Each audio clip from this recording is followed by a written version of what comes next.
Anak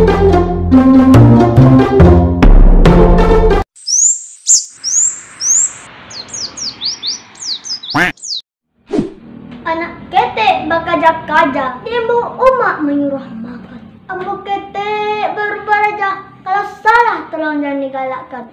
Assalamualaikum warahmatullahi wabarakatuh.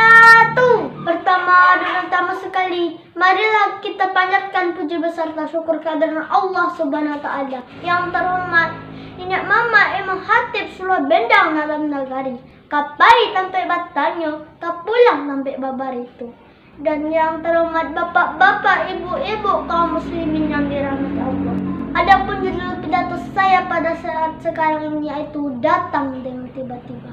Bapak, ibu yang dirahmati Allah, apakah yang dimaksud dengan datang tiba-tiba? Yang disebut dengan datang dengan tiba-tiba yaitu kematian. Kematian tidak dapat kita tentukan kapan datangnya. Baik itu kita sedang makan, minum, bekerja, beribadah, atau sedang berbuat dosa. Kalau Allah berkehendak, semua bisa terjadi. Kullu nafsin za'iqatul maut. Kullu nafsin za'iqatul maut.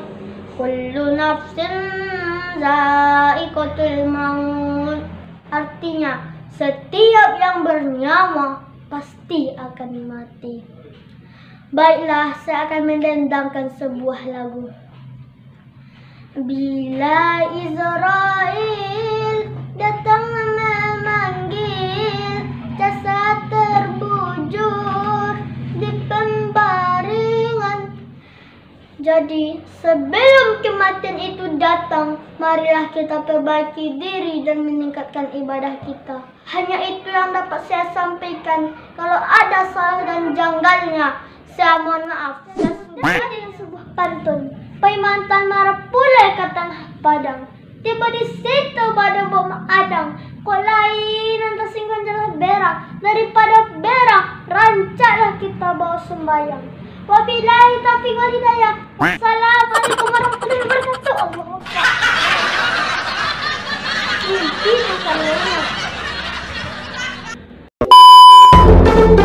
Ini